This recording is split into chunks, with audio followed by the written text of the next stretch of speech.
ప్రశ్న అడుగుతున్నాను, సంతోషంగా ఉన్నారా? ఎంతమంది సంతోషంగా ఉన్నారు? చేతులు పైకెత్తండి. డబ్బుంటే సంతోషం కాదు, వెండి బంగారాలు మేడల మిద్దెలుంటే సంతోషం కాదు. దేవుని బిడ్డలు గమనించాలి. ఏముంటే సంతోషమో? ఆయన సన్నిధి మనకి తోడుండి, ఆయన కృప మనకుంటే, ఆయన కనికరం మనకు తోడుంటే పట్టజాలని సంతోషం మనలో కలగాలి. ఆమేన్. హల్లెలూయా, హల్లెలూయా. వచ్చే ఆదివారం ఏ ఆరాధన మనకి?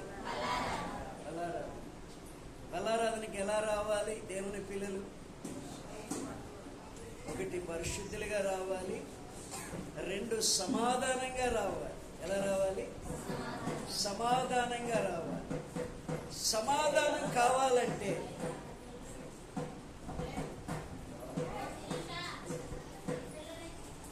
హల్లెలూయా, సమాధానంగా రావాలంటే, మనలో సమాధానం కలగాలి అంటే, సమాధానము నివసించాలి అంటే, సమాధానం మనల్ని ఏలాలి అంటే ఏం చేయాలి? హల్లెలూయా, హల్లెలూయా. అపొస్తలుడైన పౌలు యేసుక్రీస్తు ప్రభువు వారు ఇచ్చిన హెచ్చరికలు కొన్ని తన హృదయంలో ఫీడ్ చేసుకుని ఆయన సువార్త గ్రామాలు, పట్టణాలు, నగరాలు, దేశాలకు వ్యాపిస్తూ ఉన్నప్పుడు ఆయా ప్రాంతాలలో అనేక సంఘాలు కట్టారు. దేవునికి స్తోత్రం చెప్పండి. ఆయా ప్రాంతాలలో అనేక సంఘాలు కట్టారు. కట్టబడిన సంఘాలని ఆయన తేరి చూస్తూ, సంఘాలలో ఉన్న లోపాలని గమనించేవాడు. దేవునికి స్తోత్రం. ఇప్పుడు ఈరోజు పరిశుద్ధాత్మ దేవుడు మన సంఘాల్లో కూడా లోపాలని గమనిస్తున్నాడు. నాలో నీలో ఏ లోపాలు, అవిధేయతలు ఉన్నాయో అన్నిటినీ గమనిస్తూ ఉన్నాడు. హల్లెలూయా, హల్లెలూయా. అయితే నా ప్రియమైన దేవుని బిడ్డలారా, ఆయన ఎఫెసీ సంఘం దగ్గరికి వెళ్ళేటప్పటికి ఎఫెసీ సంఘములో ఒక లోపం కనపడిందట. ఏం కనపడింది? ఎఫెసీ సంఘములో ఒక లోపం ఆయనకి కనబడింది. చదవండి ఏంటో ఆ లోపం. ఎఫెసీ పత్రిక 4వ అధ్యాయము అపొస్తలుడైన పౌలు రాసినటువంటి లెటర్లో ఎఫెసీ పత్రికను గురించి ఆయన ఏం రాస్తున్నాడో చూద్దాం. 4వ అధ్యాయం 32వ వాక్యం పెద్దగా చదవాలి. సంఘములో ఒక లోపాన్ని చూశాడు. ఆ లోపం ఆ సంఘములో, ఆ సంఘ విశ్వాసంలో ఉండడానికి వీల్లేదు. కాబట్టి చూచిన లోపాన్ని ఎత్తిపట్టి ఆ సంఘాన్ని హెచ్చరిస్తున్నాడు. దేవునికి స్తోత్రం చెప్పండి. హల్లెలూయా. ఏమని హెచ్చరిస్తున్నాడు? క్రీస్తునందు దేవుడు మిమ్మల్ని ప్రేమించిన ప్రకారము మీరును ఒకరినొకడు క్షమించుకోండి. క్షమించండి, క్షమించండి, క్షమించండి. అంటే ఆ సంఘంలో ఉన్న లోపం ఏంటంటే, ఒకరి మీద ఒకరికి పగలు, కక్షలు, ద్వేషములు కనబడుతున్నాయి. సరే, కక్షలు, ద్వేషములు ఉండవచ్చు, కానీ కక్ష పెంచుకోకుండా క్షమాహృదయం కలిగి ఉండటము దైవిక లక్షణము, దేవునికి ఇష్టము, దేవుని చిత్తమైందని. క్షమాపణ దేవునికి స్తోత్రం. మనస్మర్థనలు ఉన్నాయి. మనస్మర్థనలు ఎప్పుడు తొలగిపోతాయి? తొలగిపోయిన వెంటనే ఏమొస్తుందంటే, ఇందాక చెప్పాను మీకు, సమాధానం వస్తుంది. ఎప్పుడు తొలగిపోతుంది? అవతల వ్యక్తి మనకి నష్టం చేసినా, నిందించినా, దూషించినా, అవమానించినా, నిందలు వేసినా వాటిని మనము, దేవుని పిల్లలమైన మనము క్షమించే మనసుతో క్షమించాలి, కానీ కక్ష పెంచుకోకూడదు. అందుకే ఇక్కడ అంటున్నాడు, క్రీస్తునందు దేవుడు మిమ్మల్ని క్షమించిన ప్రకారము, హల్లెలూయా, మీరును ఒకరినొకడు క్షమించుకోండి. క్షమించేటటువంటి మనస్సున్న బిడ్డలు దేవుని పిల్లలు.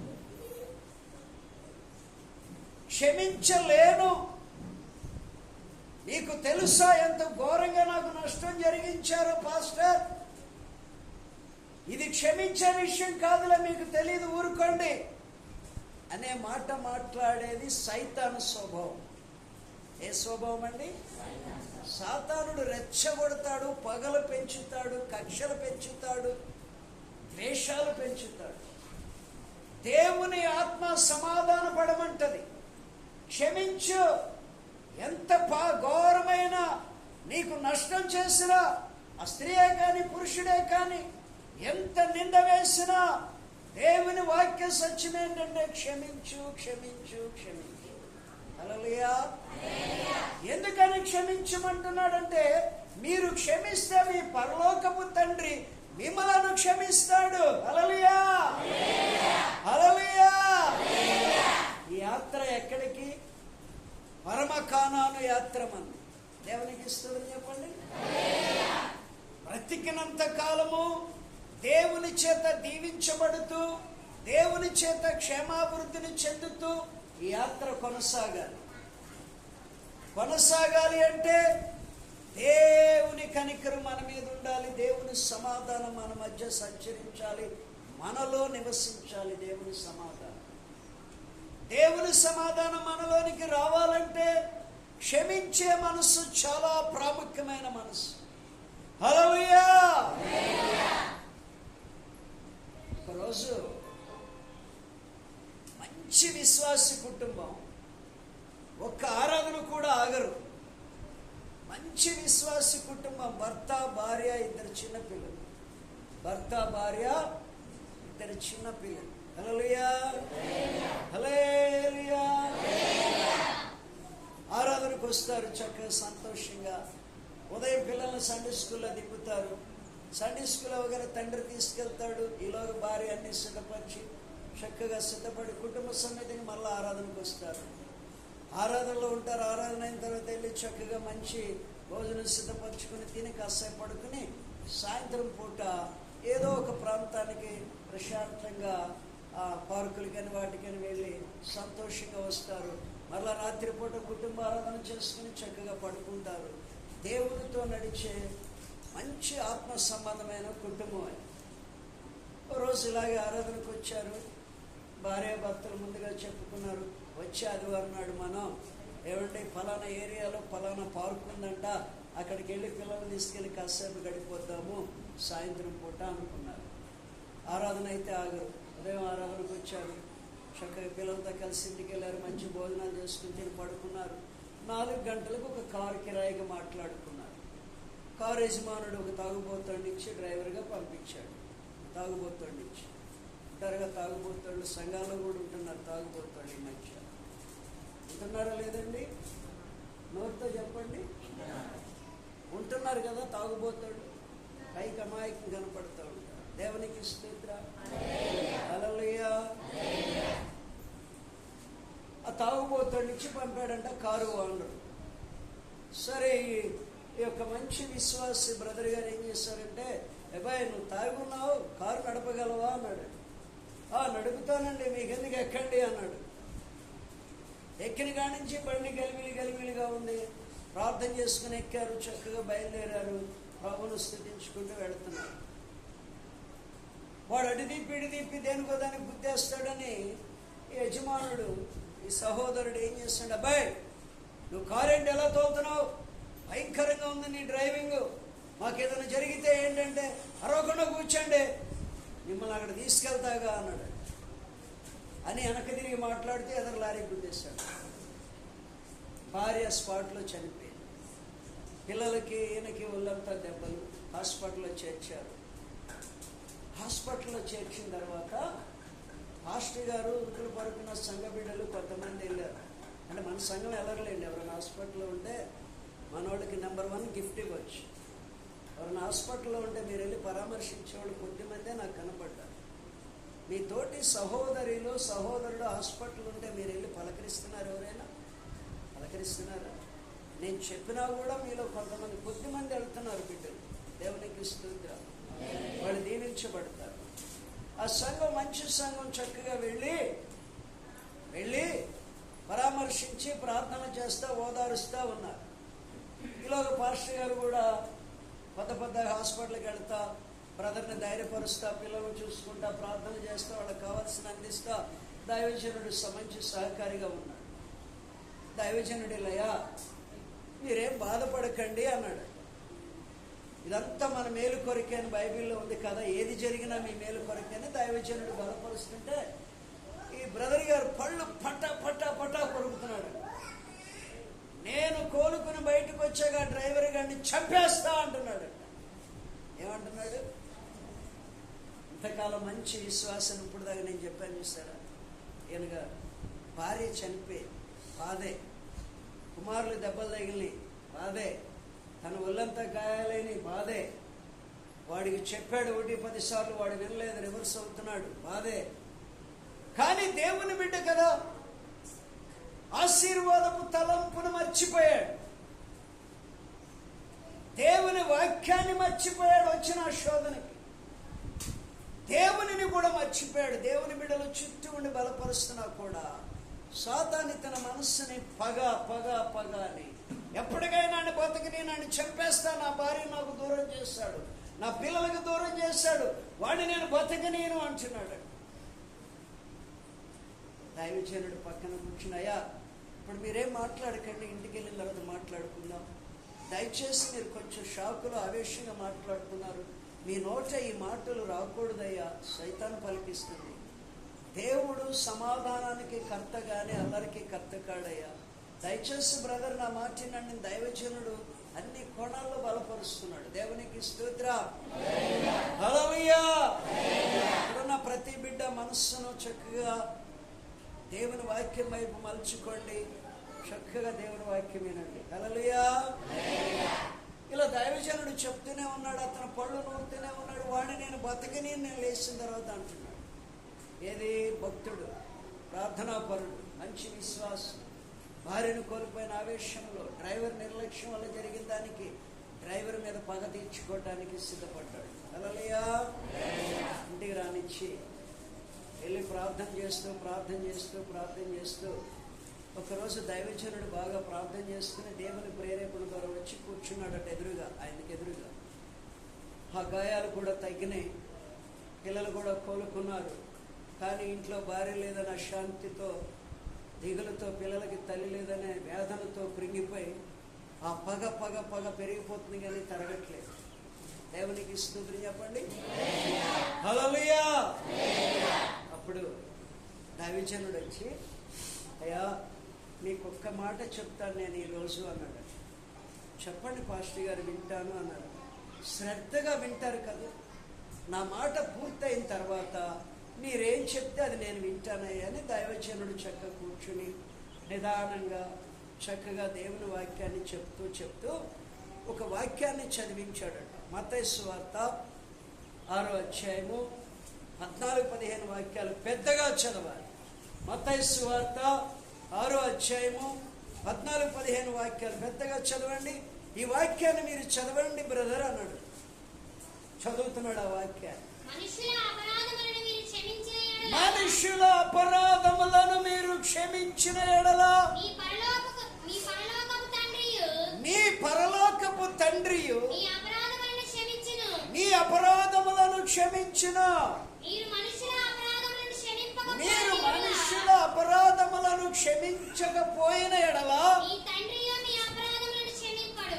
తండ్రియు మీ అపరాధములను క్షమించడు. తండ్రి అపరాధములను క్షమించకపోతే ఎక్కడికి వెళతాం? ఈ లోకములో ఉండగా దేవుని ఆశీర్వాదాలు లేవు. ఈ లోకములో ఉండగా మనలో సమాధానం అనేది మనల్ని ఏలదు, మనల్ని విడిచి వెళ్ళిపోద్ది దేవుని సమాధానం. ఈ లోకములో ఉండగా దైవాశీర్వాదాలు అనేవి ఉండవు. క్షమించే మనసు లేకుండా కక్ష తీర్చుకోవాలి, పగ తీర్చుకోవాలని ఆలోచన ఉంటే సాతానుడు నీలో నివసిస్తున్నట్లు లెక్క, సాతానుడు నిన్ను ఏలుతున్నట్లు లెక్క, నువ్వు సాతాను చేతిలో ఉన్నట్లు లెక్క. అప్పుడు పరలోక రాజ్యాన్ని కోల్పోతాం, భూలోకములో బ్రతికినంత కాలము ఈ యాత్రలో దేవుని ఆశీర్వాదములు, దేవుని కృప, దైవ సన్నిధిని కోల్పోతాం. అన్నీ దూరం అయిపోతాయి. హల్లెలూయా. అశాంతికి అశాంతి, అశాంతికి అశాంతి, కక్షకు కక్ష, విపరీతంగా కోపానికి కోపం, హెచ్చిరిల్లిపోయే స్వభావం, తిరుగుబాటు స్వభావం, సాతానుగాడు ఇష్టానుసారంగా వాడుకుని దేవునికి మనకి మధ్య ఫస్ట్ బంధం తెగిపోతుంది. సాతానుగాడు మనల్ని వెళ్తాడు, దేవుని ఆత్మ దూరం అయిపోతుంది. ఎప్పుడు క్షమించే మనసు లేకపోతే అసమాధానం అలుముకుంటుంది. అసమాధానం అలుముకుందంటే నీవు దేవునికి దూరం అయిపోయినట్లే. శాంతి సమాధానం ఇక నీకు దొరకదు. క్షమించే మనసు లేకపోతే పరలోక రాజ్యములో స్థానము లేనే లేదు.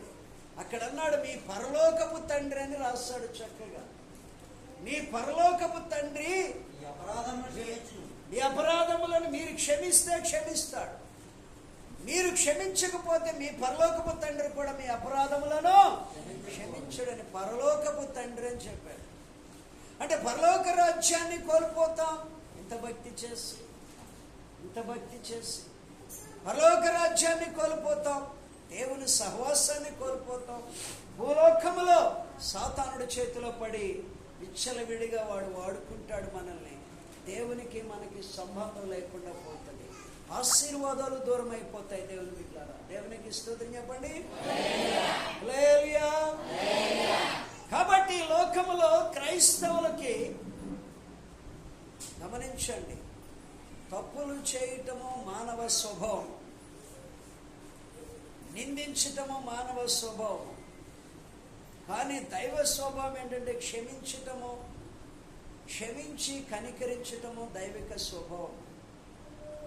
క్షమించి కనికరించే స్వభావం ఎవరిలో ఉంటుందో వారు దైవిక స్వభావము. దేవుని బిడ్డలు, పరలోక రాజ్యము వారిది. భూలోకములో ఉండగా దేవుని సన్నిధి తోడై ఉండి ఇశ్రాయేలును నడిపించినట్లు నడిపిస్తాడు పరలోకానికి వెళ్ళేంత వరకు. దేవునికి స్తోత్రం చెప్పండి. ఈరోజు ఇక్కడ చాలా మంది కుటుంబాలలో, బంధువులలో అసమాధానం, కుటుంబ సభ్యుల్లో భార్యాభర్త మధ్య సమాధానం లేదు.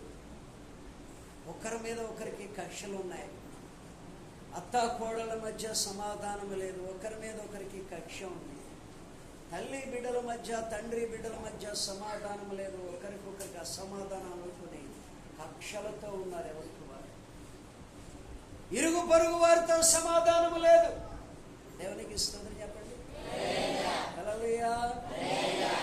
సమాధాన పడితే, క్షమిస్తే, నువ్వు క్షమిస్తే, నిన్ను ఎంత నిందించిన వారినైనా, దూషించిన వారినైనా, నిందించిన వారినైనా, అవమానించిన వారినైనా నువ్వు క్షమించగలిగితే దేవుని పేరట, దేవుని నామములో, దేవుని బిడ్డగా గొప్ప ధన్యుడు, ధన్యురాలు. ఈ లోకములో ఆశీర్వాదాలన్నీ మోసుకుంటూ లోకయాత్రలో నడుస్తావు నువ్వు, నీ కుటుంబం. పరలోక రాజ్యంలో నీకు ప్రత్యేకమైన స్థానం అనేది దేవుడు సిద్ధపరుస్తాడు. క్షమించే బిడ్డలు, క్షమించే బిడ్డలు. హల్లెలూయా. ఆ వ్యక్తి ఎంత చెప్పినా పళ్ళు కొరుకుతూ దేవుని బిడ్డ అయ్యుండి ఆ జరిగినటువంటి భయంకరమైన సంభవానికి, నష్టానికి కోపాన్ని పెంచుకుని ఆ భార్యని చంపిన వాడిని నేను చంపేస్తా, నేను బతకనేనని తిరిగాడు. కానీ దైవజనుడు ఎంతో ప్రయాసపడి ప్రార్థనతో ఎలాగైనా సరే ఈ బిడ్డని దేవునికి దగ్గర చేయాలి, క్షమించే మనస్థితంలో వచ్చే వరకు నేను విడిచిపెట్టకూడదని దైవజనుడు ప్రయాసపడినప్పుడు ప్రయాస వ్యర్థం కాల. దేవుని బిడ్డలారా, బూటు కాళ్ళతో తన్నారు మన ప్రభువుని, ఉమ్ము వేశారు మన ప్రభు మీద, కొరడాలతో కొట్టి సాళ్ళు సాళ్ళుగా ఈ పంట చీల్చేస్తారు, దున్నేశారు. ముళ్ళ కిరీటం పెట్టి హేళన చేస్తున్నారు, ఉమ్మేసి అవమానిస్తున్నారు, కళ్ళకు గంతలు కట్టి పిడిగుద్దులు గుద్దుతున్నారు. ఎంత చేసినా సిలువలో ఉండి వేలాడుతూ ఆయన ఒక్కసారిగా ప్రజలందరినీ చూశాడు. ముళ్ళ కిరీటం కొట్టిన వారు ఉన్నారు, ఎడరెక్కలు విరిసి గుణపాలు లాంటి మేకులు కొట్టి సిలువకు వేలాడు తీసిన వాళ్ళు ఉన్నారు, సాళ్ళుగా ఈ పొంత దున్నిన వాళ్ళు ఉన్నారు. 3 టన్నుల బరువు కలిగిన చితి సారకం రాను సిలువ ఆయన భుజం మీద పెట్టి ఆ నున్నని గులకరాయి కొండ మీద ఎక్కుతుంటే జారిపోతుంటే కొట్టి కొట్టి కొట్టి లేపారు. ఒకసారి జ్ఞాపకం చేసుకో దేవుని బిడ్డ, అంత ఘోరంగా హింసించినటువంటి నా ప్రభువుని వేలాడగట్టిన తర్వాత వాళ్ళందరూ అక్కడ కనబడుతున్నప్పుడు ఆయన చీకొట్టలేదు, ఎవరిని కూడా అసహించుకోలేదు, ఎవరిని చూసి పండ్లు కొరకలేదు. కానీ వారిని చూసి ఆయనకి జాలి కలిగింది, కనికరం కలిగి ఆయన అంటున్నాడు, తండ్రి వీరేమి చేయుచున్నారో వీరెరుగరు గనుక వీరిని క్షమించు అని ప్రార్థన చేశాడు. హల్లెలూయా. తండ్రి వీరేమి చేయుచున్నారో వీరెరుగరు గనుక వీరిని క్షమించు అని ప్రార్థన చేశాడు. దేవునికి స్తోత్రం చెప్పండి. నా ప్రియమైన దేవుని బిడ్డలారా, ఈరోజు మీకేం తెలుసు పాస్టర్ గారు వాళ్ళ గురించి? వాళ్ళు చేసిన మీకు తెలిస్తే అప్పుడు అర్థమవుతుంది. అప్పుడు ఈ మాట చెప్పరు, క్షమించమ్మా అని, క్షమించయ్యా అని. దేవుని కంటే ఎక్కువ హింసించబడ్డామా దేవుని బిడ్డలారా? దేవుని కంటే ఎక్కువ అవమానించబడ్డామా? దేవుని కంటే ఎక్కువ గాయపరచబడ్డామా? నా దేవుడు ఫస్ట్ క్రైస్తవ లక్షణము, దేవుని పిల్లల లక్షణము క్షమించడమే. క్షమించేవారు ధన్యులు, క్షమించేవారు ధన్యులు. హల్లెలూయా, హల్లెలూయా. మీరు క్షమిస్తే మీ పరలోకపు తండ్రి క్షమిస్తాడు. మీరు క్షమించకపోతే మీ పరలోకపు తండ్రి కూడా మీ అపరాధములను క్షమించడని వల్లగుద్దినట్లుగా దేవుని వాక్యం తేటగా సెలవిస్తాడు. హల్లెలూయా, హల్లెలూయా. స్వయాన యేసు ప్రభువే ఈ మాట చెప్పాడు. అప్పుడు ఆ భార్య చనిపోయిన వ్యక్తి, అంత పగ పెంచుకున్న డ్రైవర్ మీద పగ పెంచుకున్న వ్యక్తి ఈ మాట చదివినప్పుడు అతని హృదయం కదిలించబడి పశ్చాత్తాపానికి లోనయ్యాడు. దేవునికి స్తోత్రం. పశ్చాత్తాపానికి లోనై ఆ డ్రైవర్ కోసం వెతకటం కానీ కక్షతో మాట్లాడడం కానీ మర్చిపోయి, తండ్రి నేను ఇప్పటి వరకు కోపముతో ఆవేశముతో విర్రవీగి ఆ డ్రైవర్ ఎప్పుడు దొరుకుతాడో చంపేయాలనుకున్నాను, కానీ అతన్ని నేను క్షమిస్తున్నానయ్యా. నిన్ను దున్నినటువంటి వారిని, గాయాలు చేసిన వారిని, చంపల మీద కొట్టిన వారిని, ముళ్ళ కిరీటం కొట్టిన వారిని నువ్వు క్షమించావు కదా. నా పాపములన్నీ కూడా నా మీదకి రాకుండా క్షమించిన దేవుడు కదా, నీ మీద వేసుకున్న దేవుడు కదా. నీ గుణలక్షణాలు నేను దూరం చేసుకున్నానయ్యా. ఇది మొదలుకొని క్షమించే మనసుతోనే ఉంటాను, క్షమిస్తూనే ఉంటానయ్యా. ఇకెన్నడికి పగ తీర్చుకునే మనసు, సాతాను మనసు నేను తెచ్చుకోను. మాస్టర్ గారు ఎదుట కన్నీరు కారుస్తూ ప్రార్థన చేయటం మొదలు పెట్టాడట. దైవజనుడు కన్నీళ్లు కార్చి, తండ్రి ఆత్మ నశించిపోకుండా రక్షించుకున్నావయ్యా, ఈ బిడ్డలో పశ్చాత్తాపాన్ని ఇచ్చావయ్యని దైవజనుడు కూడా కన్నీళ్లతో ఆ వ్యక్తిని కౌగిలించుకుని ప్రార్థన చేసి దీవెనలు ఇచ్చి అప్పుడు ప్రశాంతంగా ఇంటికి వెళ్ళాడు. దేవునికి స్తోత్రం. అక్కడి నుంచి పగ పెంచుకున్న వ్యక్తి భార్య లేని లోటు ఉన్నప్పటికీ దేవునికి దగ్గరై పిల్లల్ని దేవుళ్ళు పెంచుకుంటూ ప్రశాంతంగా సమాధానపు మనస్సుతో ఆత్మీయతలో నడుస్తూ వెళ్ళాడట. దేవునికి మహిమ కలుగును గాక. క్షమించే మనస్సున్న వాళ్ళు దేవుని బిడ్డలు. క్షమించే మనస్సు దేవుని మనస్సు. క్షమించే మనస్సున్న వాళ్ళు దేవునికి ఇష్టలు. క్షమించే మనస్సున్నప్పుడు నువ్వు క్షమించబడతావు. నీ ప్రతి పాపము అవిధేయతలు నీ తండ్రి క్షమించి ఈ ఆత్మీయ యాత్రలో పరలోక రాజ్య వారసులుగా మనల్ని అక్కడ ముద్రించి సిద్ధపరచుకుంటారు. ఈ యాత్ర పరలోకానికి వెళ్ళటానికి నేను గుర్తించుకొని, ఈ లోకం మనకెవరికి శాశ్వతం కాదని గుర్తించుకొని ప్రభు శరీరం రక్తం తినాలనుకుని సిద్ధపడుతున్న బిడ్డలు క్షమాహృదయం అనేది మనకు కావాలి. హల్లెలూయా, హల్లెలూయా. క్షమాహృదయం ఎవరిలో ఉంటుందో నిత్యముగా అది దేవుని మనసు. వారు దేవునికి ఇష్టలు. వారిని చూసి దేవుడు సంతోషిస్తాడు. దేవుని బిడ్డలారా, ఇదే అపొస్తలుడైన పౌలు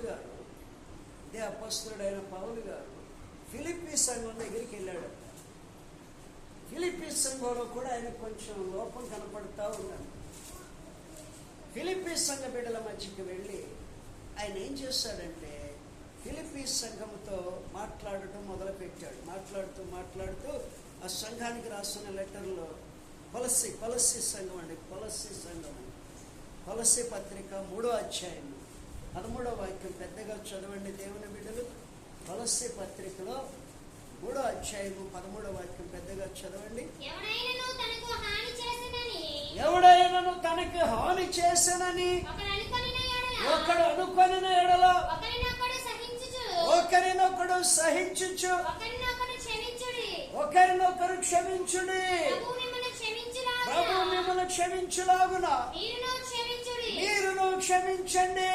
హల్లెలూయా, హల్లెలూయా.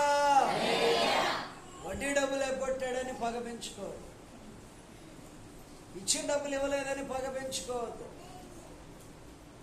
కూలి డబ్బులు ఇవ్వలేదని పగ పెంచుకోవద్దు, నువ్వు మేలు చేస్తే కీడు చేశారని పగ పెంచుకోవద్దు, నీ దగ్గర తిని నీవే తిరగబడ్డారని పగ పెంచుకోవద్దు.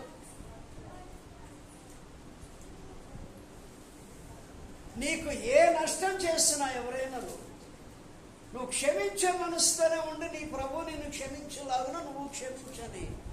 కొలస్సీ సంఘంలో క్షమించే మనసు లేకుండా విశ్వాసులు ప్రవర్తిస్తున్నప్పుడు ఆ సంఘానికి హెచ్చరిస్తున్నాడు అపోస్తలుడైన పౌలు. ఈరోజు ప్రభు యేసుక్రీస్తు ప్రభుల వారు పరిశుద్ధాత్మ దేవుడు మనకి హెచ్చరిస్తున్నాడు.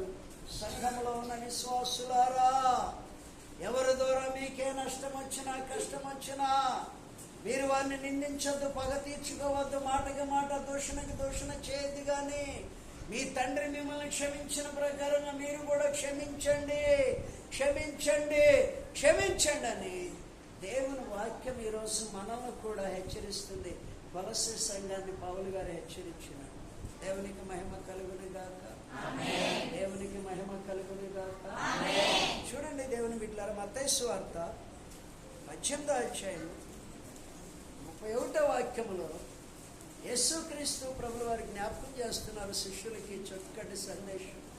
చూడండి 18వ అధ్యాయం 35వ వాక్యం చదవండి.